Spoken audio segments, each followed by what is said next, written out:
Hello, Seiiti Arata. This video is important for anyone who uses both reasoning and creativity at work. Even for those who do manual work, creativity is an important part of facing everyday problems and overcoming difficulties. And if your work is intellectual, there is no escape. You need to constantly develop your creativity. Every working day you need to solve problems, develop strategies, think, write, communicate, innovate, create. Your market value is based on the value you create. And for those who are complaining that their salary is too low and it is difficult to pay the bills, instead of asking how much the market is paying, change the perspective. What is the value you create? What are the problems you solve? What products do you develop that represent valuable solutions to the end customers? In the current economy and information society, the professional needs to have the ability to produce creative results constantly. Each profession needs its own kind of creativity. When we talk about creativity at work, we are not just talking about artists and performers and so on.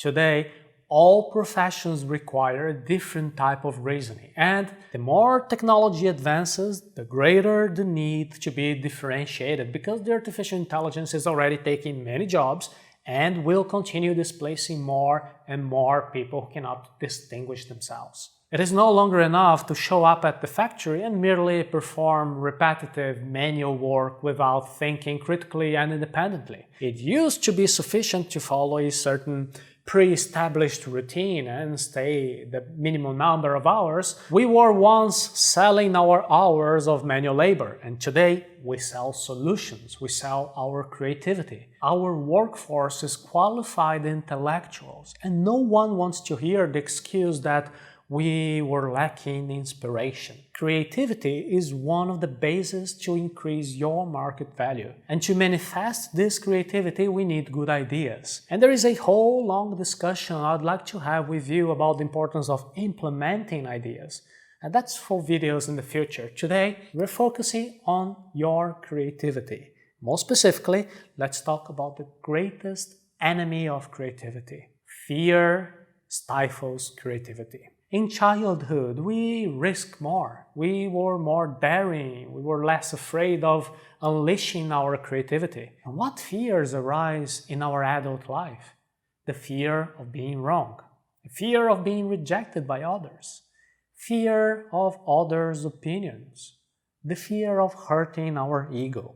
Fear just stifles creativity. Because of this fear, we label ourselves. We say we are not the creative kind. We rationalize it. We prefer to say that we are more analytical. This is how we avoid drawing attention to ourselves. We settle for mediocrity. We prefer to stay in our comfort zones. The fear increases the size of the risks. We imagine the consequences of boldly expressing our creativity, and so we are content to do a mediocre job. And this way we don't call attention to ourselves, either positive or negative. We are out of the spotlight. We are average. The problem is that those who want to deliver great work need to take risks. We must dare to innovate. In search of an exceptional result, we must understand that failure is a possibility. Learn to deal with the risk.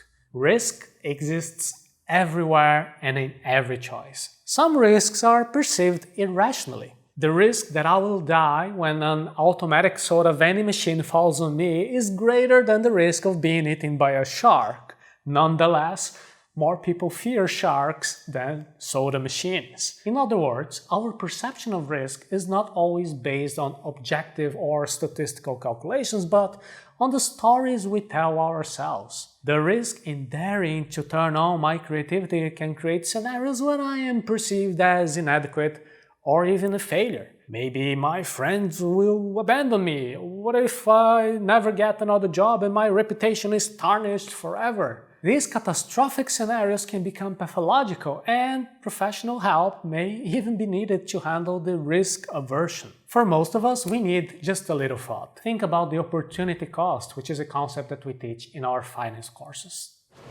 What is the cost of mediocrity? What is the consequence of not taking risks and accepting a mediocre performance?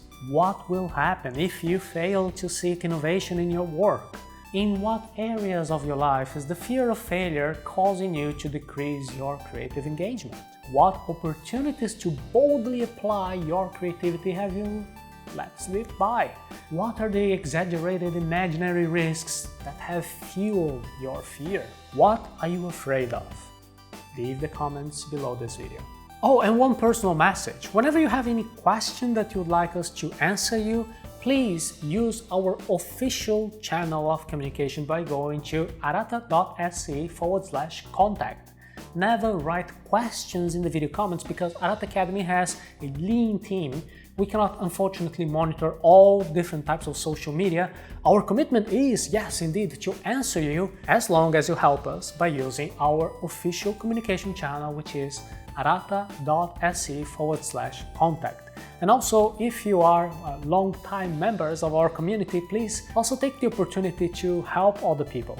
Whenever you see a newcomer who is leaving questions in our social media, I'll be very grateful if you can also help by explaining them that Arata Academy team only replies to messages sent through our official channel. So one more time, you can go to arata.se/contact. Thank you very much.